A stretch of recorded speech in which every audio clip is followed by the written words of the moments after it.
مردے کیسے تصدیق کرتے ہیں کہ وہ مر چکے ہیں؟ شروع میں مردہ شخص کو یہ احساس نہیں ہوتا کہ وہ مر گیا ہے۔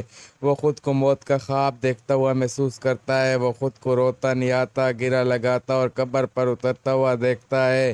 وہ ہمیشہ خواب دیکھنے کا تاثر رکھتا ہے۔ جب وہ زمین پر ڈھیر ہو جاتا ہے پھر وہ چیختا ہے، لیکن کوئی اس کی چیخ نہیں سنتا۔ جب ہر کوئی منتشر ہو جاتا ہے اور زمین کے اندر تنہا رہ جاتا ہے، اللہ اس کی روح کو بحال کرتا ہے۔ وہ آنکھیں کھولتا ہے اور اپنے برے خواب سے جاگتا ہے۔ پہلے تو وہ خوش اور شکر گزار ہوتا ہے کہ جس سے وہ گزر رہا تھا وہ صرف ایک ڈراؤنا خواب تھا، اور اب وہ اپنی نیند سے بیدار ہے۔ پھر وہ اپنے جسم کو چھونے لگتا ہے جو کپڑے میں لپٹا ہوا ہے۔ خود سے حیرت سے سوال کرتا ہے، میری قمیض کہاں ہے؟ میں کہاں ہوں؟ یہ جگہ کہاں ہے؟ ہر طرف اندھیرا ہی اندھیرا کیوں ہے؟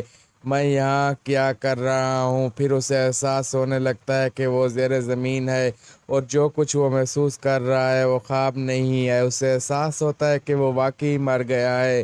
وہ ہر ممکن حد تک زور سے چیختا ہے، پکارتا ہے۔ اس کے رشتہ دار جو اس کے مطابق اسے بچا سکتے تھے اسے کوئی جواب نہیں دیتا۔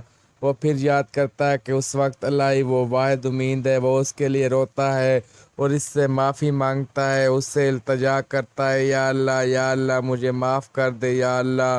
وہ ایک ناقابل یقین خوف سے چیختا ہے جو اس نے اپنی زندگی کے دوران پہلے کبھی محسوس نہیں کیا تھا۔